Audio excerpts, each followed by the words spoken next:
Jeff Bezos joined the Billionaire Space Club earlier this week, and it was the talk of the town. A lot of it mocking, which I liked, but it was talked about quite a bit. How much? Well, Media Matters has done an analysis, and there were 212 minutes of broadcast TV morning show coverage on his July 20th flight, 212 minutes.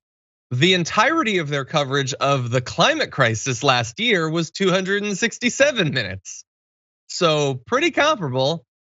1 day's space flight by a billionaire and the crisis of our climate. And look, they acknowledge that, in 2021, these shows have been doing a little bit better. They've been covering some of the extreme weather events, and in some cases, although far too rarely, linking it to climate change. But I mean, this really does crystallize the priorities for these sorts of shows, Ben.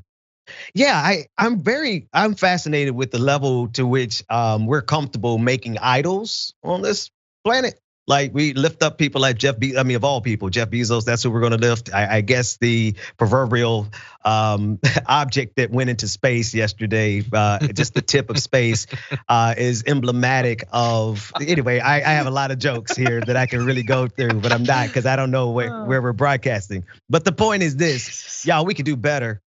We need no idols, no gods, no masters, no billionaires. Sit down, Jeff Bezos, and let's take care of this planet before you go and just try to colonize space. And I know that he'd been planning to do it for a while. Like he wanted to get in that, in I don't know, rocket anatomy. I guess it would be the shaft or whatever. He wanted to get in there and he wanted to fly.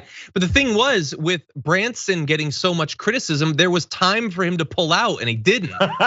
Anyway, God, we're the worst. So here's the thing. I want to help solve this problem. It's not enough to just point out that there is a problem. So to those morning shows, like I get it. A rocket going off, that's, you want to see that explosion or whatever. That's going to be great. Okay, that's exciting. You know what else is exciting? I guess, while tragic, climate change. Because the thing is, like, you could do a bunch of coverage of, for instance, the floods in China. So death toll is rising. They love when there's like death and these sorts of things. Subways are flooding. You can show the screenshot anytime. And like people in the subways are potentially losing their lives. It's devastating flooding there. If you don't want to go that far, they don't love covering China. They don't want to seem like they're too positive on China. Europe is flooding as well. Deadly floods in multiple countries that are devastating towns, tearing apart castles and taking many lives. You get to talk about that. How about this? Siberia's currently on fire. Literally millions of acres have burned. It's causing what they're calling the airpocalypse, and I thought you guys loved those sorts of terms. That's just this week. There's 5 heat waves, 5 heat domes in the Northern Hemisphere right now as we're filming this. That's 1 week. You could find stuff to talk about if you really wanted to, and I would really like it if you would prioritize it a bit more in the future. Anyway, we've only got another minute, but final thoughts, Ben, on this?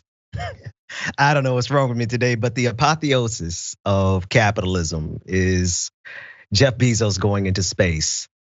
And the result of it is the destruction of our environment. Folks, we deserve better. We do. And there's not much time.